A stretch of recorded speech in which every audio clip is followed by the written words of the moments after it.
जब सरकारें ईमानदारी से काम करेंगी।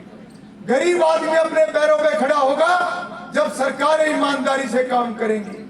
और भाई समाज का भला होगा, विकास तब होगा जब हर ऊपर बैठा हुआ आदमी ईमानदारी से अपनी जिम्मेवारी का काम करेगा। आज वर्तमान सरकार इसी तरीके से काम कर रही है, इसलिए जागरूकता की जरूरत है।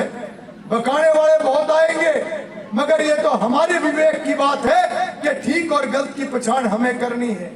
अगर ठीक और गलत में फर्क हम नहीं कर पाए तो कोई भला भी नहीं कर सकेगा। इसलिए मैं अपनी बात को और ज्यादा लंबा ना करते हुए, इस संकल्प के ऊपर बात चली थी, मैं तो दोबारा कहूंगा कि हम सब ईमानदारी से अपनी जिम्मेवारी को निभाने का काम करें। अभी मुझे जानकारी दी है कि 15 आयुष्मान कार्ड आज मौके पे बने हैं। 5 पेंशन, 3 पेंशन मौके पे बनी है।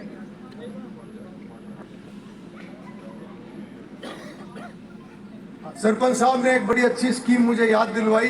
स्कीम बहुत सारी है, पर सारी स्कीमों की जानकारी तो मैं अभी नहीं बोल पाऊंगा, टाइम ज्यादा लग जाएगा। पर एक दो स्कीम जो सरपंच साहब ने कही है मैं बता देता हूं।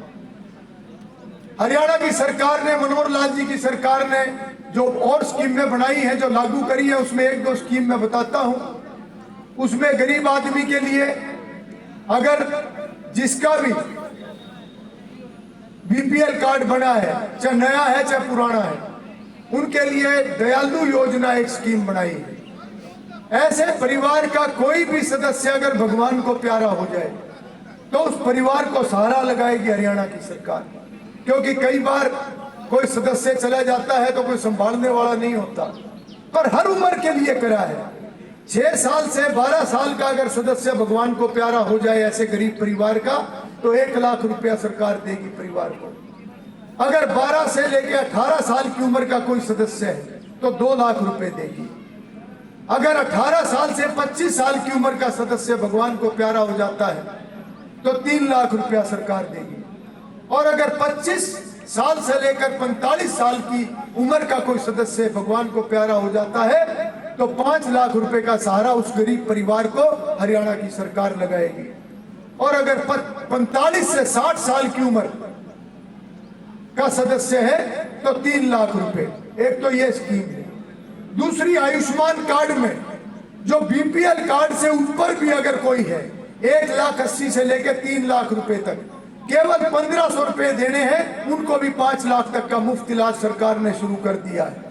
जो भी ऐसे परिवार जिनकी आमदन 1,80,000 से 3 लाख के बीच में है, वो भी अपना 5 लाख का मुफ्त इलाज ले सकते हैं केवल 1500 रुपए देकर। और जितने भी ऐसे गरीब परिवार हैं, उनकी बेटियों की जो पढ़ाई है 12वीं के बाद, चाहे वो बीए करें, कॉलेज में जाएं, जितनी भी वो पढ़ाई करना चाहे, पूरी की पूरी फीस हरियाणा की सरकार देगी। और इससे ऊपर के जो आमदन के परिवार हैं, जो 3 लाख तक के हैं, 1,80,000 से 3 लाख तक लगभग कवर हो जाते हैं उसमें ज्यादातर। तो ऐसे परिवार की बेटियों की जो फीस है, आधी फीस जो है वो सरकार देने का काम करेगी।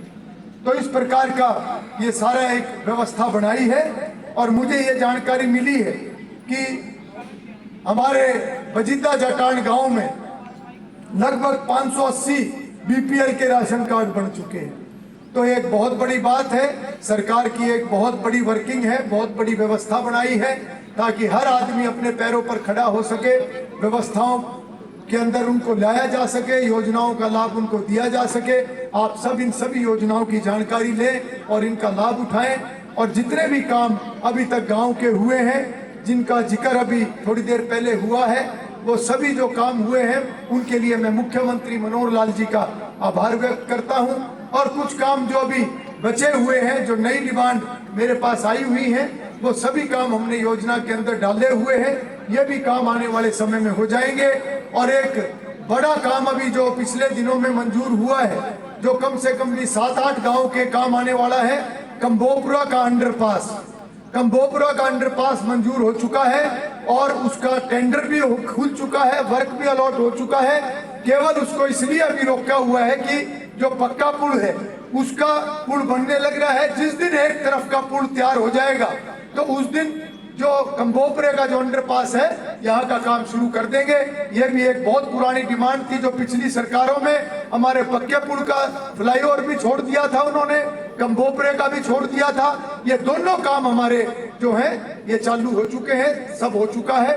और जो दहा के सामने जो एक फुट ओवर ब्रिज है उसमें किसी ने कोर्ट के अंदर स्टे लिया हुआ है। मैंने पिछली बार जब मैं गांव में आया था मैंने कहा था कि गांव के लोग भी बात